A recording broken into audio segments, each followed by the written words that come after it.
2005 এ একটা ইন্টারভিউ দিয়েছিলাম শ্রম মন্ত্রণালয়ে।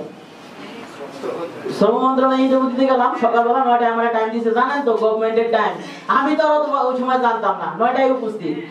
বাসা থেকে কোনো কিছুই করে বাড়িতে পারি না, কোনো মতে গোসলটা সেরে গেছি। তো 9টা 10টা বেজে যায়, কোনো খবর নাই। 11টা বেজে যায়, কোনো খবর নাই।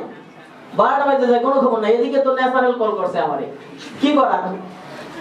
তো পিয়নটা বললাম যে ভাইয়া, এক্সকিউজ মি ভাইয়া, আপনাদের ওয়াশরুমটা কোন দিকে? তো আমারে দেখাই দিল এইদিকে যান। গেলাম, গিয়া একটা ওয়াশরুম বন্ধ, এবার আরেকটা ওয়াশরুম বন্ধ, এবার আরেকটা ওয়াশরুম দেখলাম খুব ফ্রেশ, সুন্দর করে যাই বসলাম। বসার পরে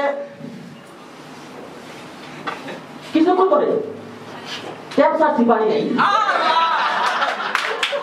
ভাবলাম টিস্যু পেপার খুঁজি নাই, এইবার তো কোনো কিছু করতে পারতেছি না। বাথরুমের মধ্যে মাটি বন্ধ করি,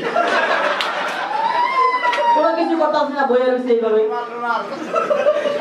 10 মিনিট গেল, 20 মিনিট গেল, কতক্ষণ থাকা যায়?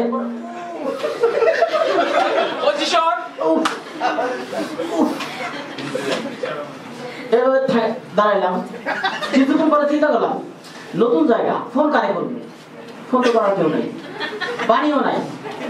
চাপ দিছি, পিন পিন পিন পিন করে পরে পানি। কবে যে বদনা ভরবে, এত কষ্ট হইতেছে আর বোরিং লাগতেছে, ভালো লাগতেছে না। এইভাবে ধরে এইভাবে দাঁড়াইছি, কিছুই করার নাই। কিছুক্ষণ পরে মনে পড়লো, ও মানি ব্যাগে ভিজিটিং কার্ড থাকতে পারে, এটা যে এই কাজটা সারা দেবে। মানি ব্যাগ বার করলাম, হায় হায়, একটা ভিজিটিং কার্ড নেই। 500 টাকা দিলে না, 5,000 টাকা পয়সা। এখন 500 টাকা নোট দিয়ে কি কাম করা সম্ভব? এটা তো অসম্ভব স্যার। তারপরে কি করবো? ক্লাসের পরে এরকম করে ঘুমাইতেছি, আর আল্লাহর কাছে কইতেছি, আল্লাহ বাংলাদেশে মরুভূমি হয়ে গেল। কিছুক্ষণ পর ঘুমাই গেছি, হঠাৎ করে যাই গেছে ওই যে পিন পিন করে পানি পড়ছিল, বদনা ভরে গেছে। এইবার তো খুশি, লাভ দিয়ে